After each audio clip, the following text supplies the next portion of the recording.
Pernikahan di atas kertas.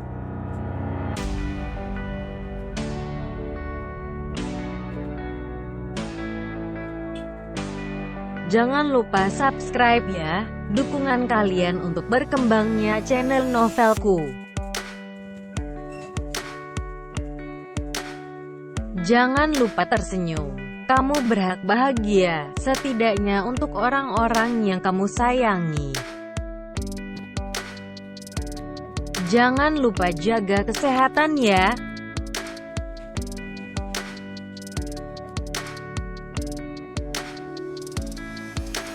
Jangan lupa subscribe ya, karena subscribe itu gratis selamanya.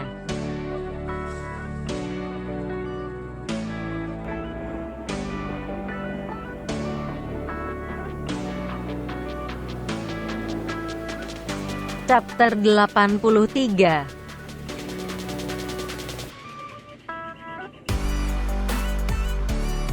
Di kantor Radinata Group, seperti biasanya, layaknya kegiatan-kegiatan di semua perusahaan, para karyawan mulai memasuki gedung kantor satu persatu. Beberapa dari mereka juga sudah menyelesaikan absensinya di hari itu.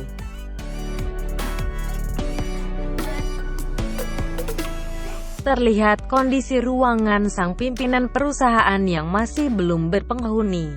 Namun berselang beberapa menit, sang pemilik utama perusahaan besar itu kemudian mengisi kekosongan ruangan itu.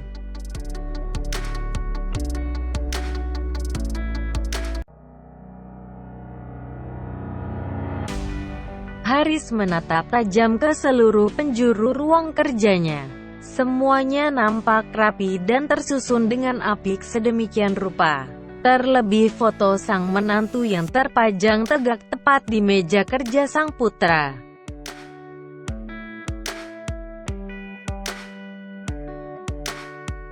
Ini fotonya Senja, rapi banget ditaruh di sini. Dasar Fauzan, apa kamu udah sebegitu mencintainya dengan menantu papa ya, nak? Gumam Haris sambil mengingat masa lalu.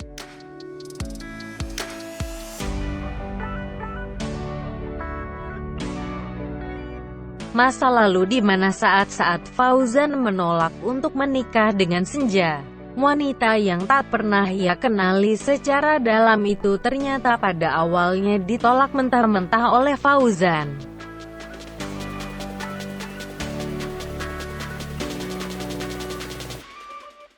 Aku jadi kembali keingatanku di masa lalu bersama mendiang Heidi Tamade. Aku rindu masa-masa itu. Kamu apa kabar di sana, Heidi Tama? Apa kamu juga merindukan sahabatmu ini? Ucap Haris sambil memejamkan matanya.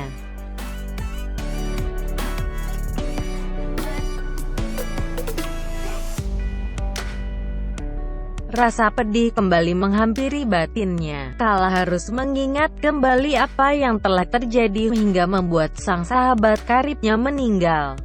Penyebab yang amat pedih. Dengan alasan yang begitu sulit untuk dipercaya. Namun sayangnya, ketika Haris kembali membuka matanya, ia merasakan pusing di seluruh saraf di kepalanya. Sepertinya gejala vertigo yang dimiliki Haris mulai merajai tubuhnya kembali.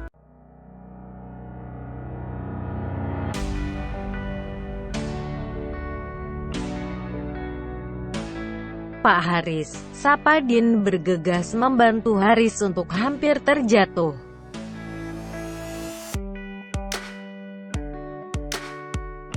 Din, kepala saya pusing banget, makasih ya udah bantuin saya, ucap Haris yang dipapadin untuk duduk di sofa.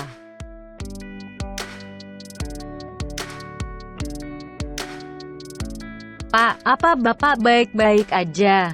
Saya anterin ke rumah sakit ya Pak. Saya khawatir dengan keadaan Bapak, ucap Din menawarkan diri.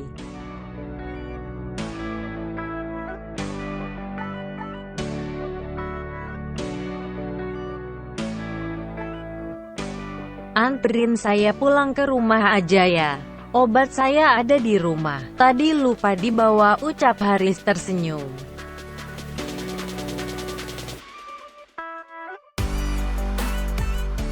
Dengan sigap Din memapah tubuh Haris dengan sangat hati-hati. Ia melayani sang bos besar dengan baik, sama seperti ia melayani Fauzan sebagai asisten pribadinya.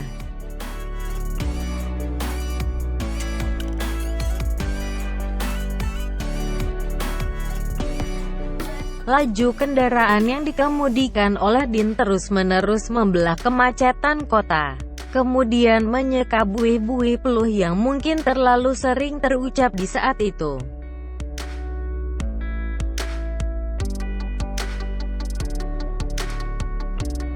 Sesampainya di rumah Fauzan, Din kembali memapah Haris yang masih terlihat tak seimbang. Ketika sampai di ruang keluarga, kedatangan Neta membuat Din sedikit tenang.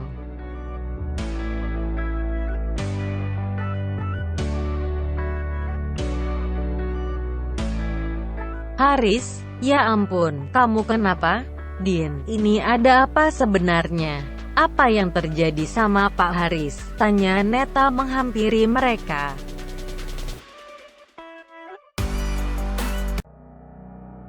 Aku gak apa-apa kok. Cuma tadi kepalaku pusing banget. Kayaknya gejala vertigo aku sedang kambuh lagi deh, ucap Haris terbata-bata.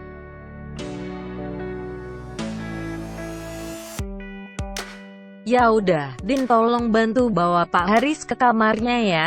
Saya mau ngambil minum dulu sebentar ya, ucap Neta menunjuk ke arah kamar Haris.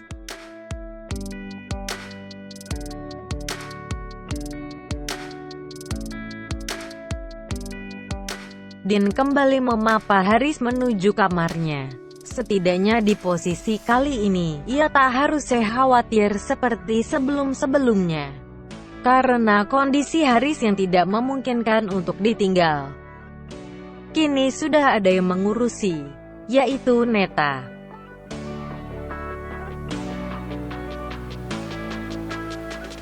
Din, terima kasih ya kamu udah nganter Pak Haris sampai sini.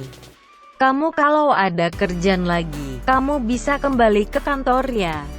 Pak Haris, biar saya yang ngurus aja ya, ucap Neta menghampiri mereka.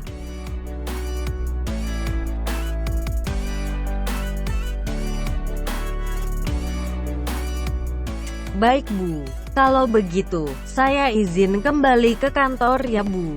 Semoga Pak Haris lekas sembuh, pamit Din dengan sangat ramah.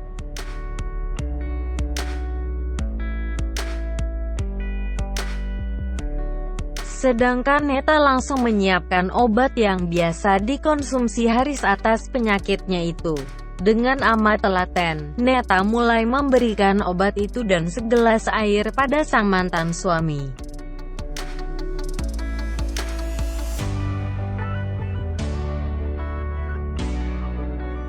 Masih seperti yang dulu, hanya saja status yang membuat mereka tak selepas dulu.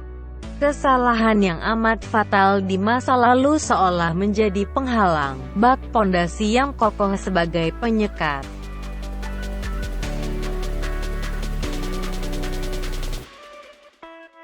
Ini obat vertigo kamu kan? Masih yang dulu kan? Ini, diminum dulu nih, seru Neta sambil memberikan obat.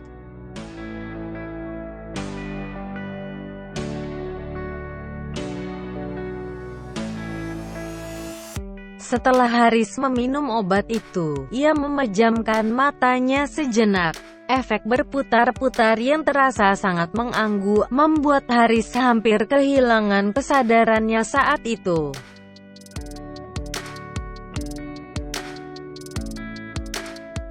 Ya udah, kamu istirahat dulu ya. Aku keluar dulu. Tadi aku lagi bikin kue. Nanti kamu cobain ya, ucap Neta sambil bergegas keluar kamar.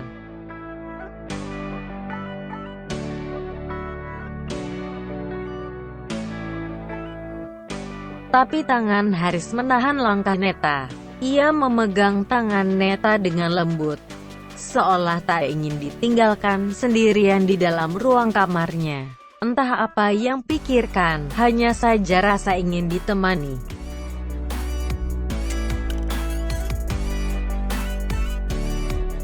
Neta, makasih banyak ya. Karena kamu masih mau menolong aku, ucap Haris dengan wajah yang lesu.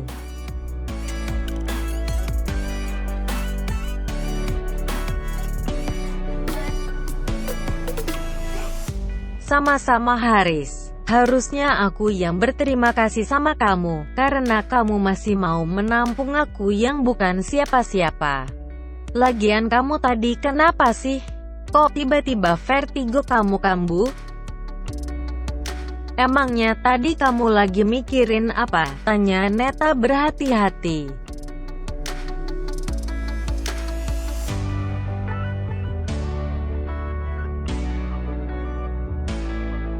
Aku tadi lagi mikirin Fauzan sama Senja. Ya aku heran aja. Jadi tadi tuh aku baru sadar kalau di mejanya Fauzan itu ada fotonya Senja. Sekarang dia kenapa jadi cinta banget gitu sama Senja? Padahal kamu ingatkan dulu, Fauzan itu anti banget sama yang namanya wanita. Tapi sekarang, ucap Haris sambil terkekeh.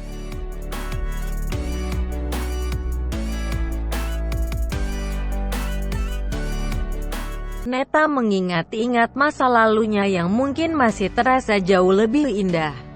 Terutama saat-saat mereka bersama dalam ikatan cinta yang kokoh, tidak seperti sekarang. Yang kokoh itu sudah hancur dan roboh.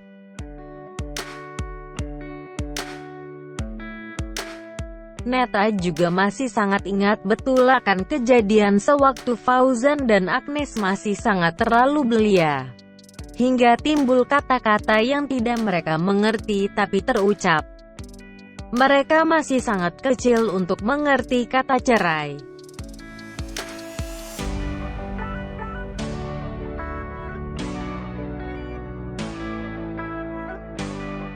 Iya, itu mungkin karena kita yang berpisah. Jadi menimbulkan trauma tersendiri untuk Fauzan. Terlebih aku yang terlalu bodoh karena udah menyakiti perasaan kamu waktu itu. Hingga Fauzan mendoktrin dirinya sendiri untuk tidak begitu merespon semua perhatian dari wanita manapun.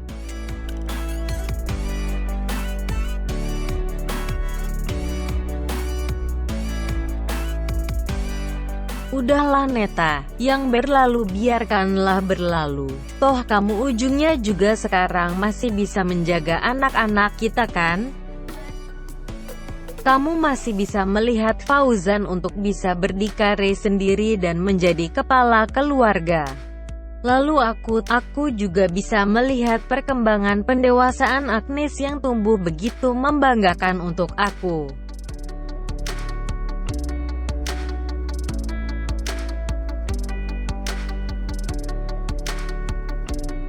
Nampaknya Haris dan Neta masih saling mengintrospeksi dirinya akan kesalahan-kesalahan fatal yang mereka buat di masa lalu. Bukankah memangnya seharusnya begitu?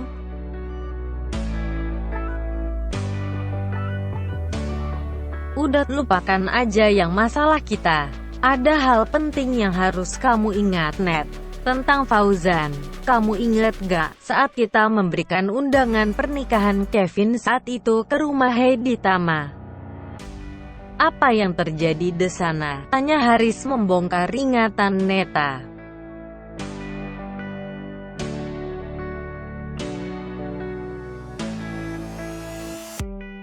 Oh iya, aku inget banget. Waktu itu Fauzan baru umur berapa ya? Kayaknya baru mau masuk sekolah dasar deh. Lalu Heidi Tama mengejek Fauzan yang selalu ikut kemanapun kita pergi, iya kan? Tanya Neta meyakinkan.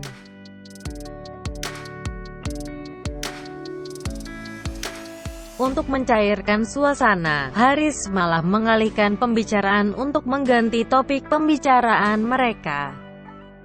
Dengan sangat apik, Haris akhirnya berhasil mengambil alih perhatian Neta saat itu dengan perihal yang lain.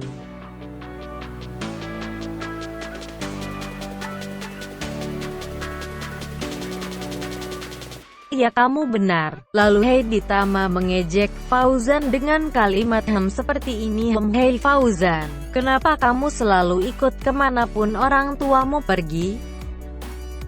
Bahkan sampai hanya mengantar undangan seperti ini saja kamu harus ikut, padahal kan kamu udah besar. Memangnya kamu nanti kalau udah besar mau nikahnya sama siapa hayo? Ucap Haris yang menirukan suara dan intonasi yang sangat mirip dengan Heidi Tama.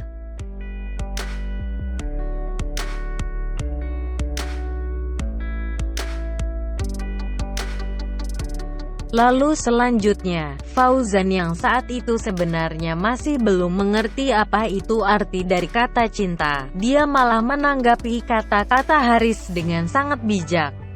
Kalau gak salah, waktu itu Fauzan jawabnya dengan seperti ini, nanti aku nikahnya maunya sama cewek yang ada di kamar itu om. Ucap Neta menirukan gaya bicara si sulung yang saat itu masih kecil.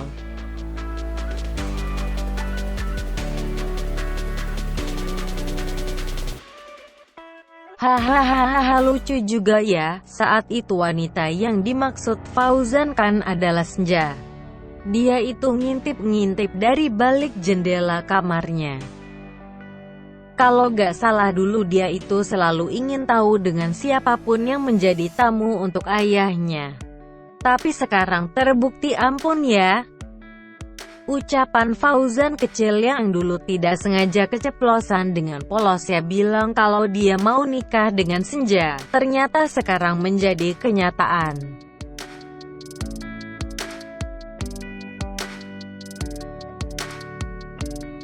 Keduanya pun tertawa sangat lepas. Mereka mengingat-ingat kejadian mengharukan yang pernah mereka lalui bersama. Bahwa masa-masa bersama anak-anak mereka masih kecil pun mereka masih sangat ingat.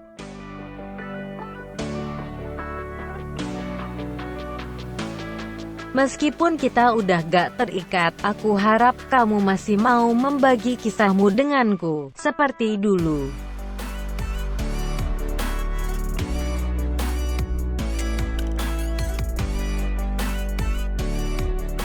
Haris mengucapkan kalimat itu dengan begitu lirih. Ia menyadari bahwa masih adanya sisa-sisa cinta yang terkubur tak terlalu dalam itu. Lalu, apakah masih ada harapan untuk mengembalikan kisah yang pernah terlupakan?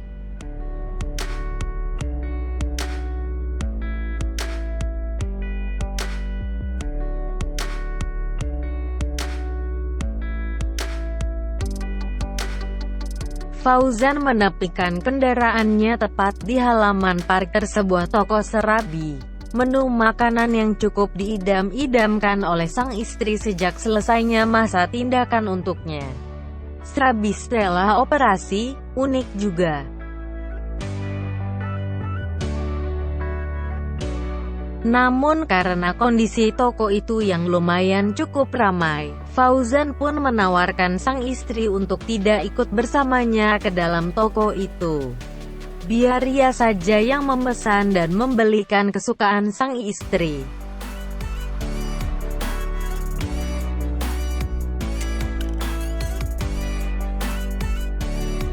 Sayang, kamu beneran mau makan di dalam mobil aja? Biar aku pesenin dulu serabinya, ucap Fauzan sambil melepaskan sabuk pengamannya.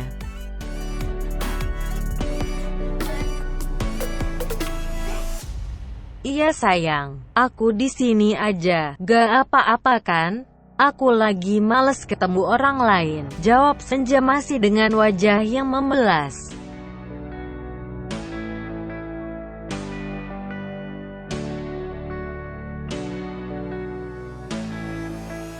Duh kamu tuh, suami mana yang gak meleleh kalau dengar istrinya mendesah manja gitu coba, ucap Fauzan yang langsung ditimpali tatapan tajam oleh Senja. Iya sayang, sebentar ya. Tatapannya galak banget sih. Lagian aku juga lebih seneng kalau kamu di sini. Lebih aman. Tunggu sebentar ya.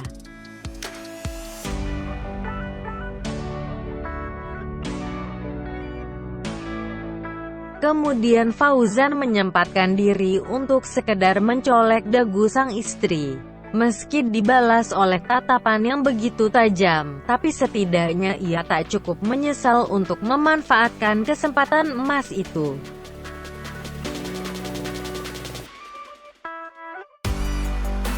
Sedangkan Senja hanya bisa menatap langkah sang suami yang berjalan tegap menuju toko serabi itu. Wajahnya satar dengan sangat apik menjaga wibawanya. Sekilas ia tak menyadari bahwa laki-laki itu tadi sempat menggodanya hingga membuat jengkel.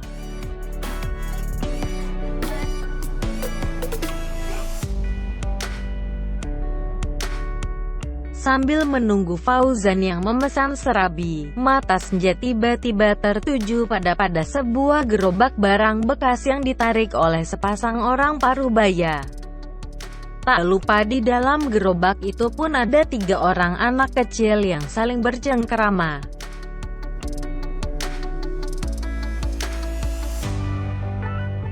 Senangnya bercengkerama seperti itu. Apa mereka bahagia berada di posisi seperti itu? Gumam Senja berkaca-kaca.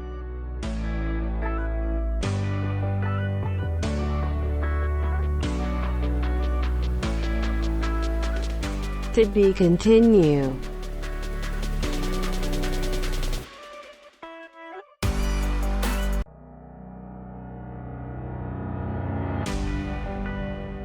Jangan lupa subscribe dan follow Instagramku Yao. Jaga kesehatan selalu.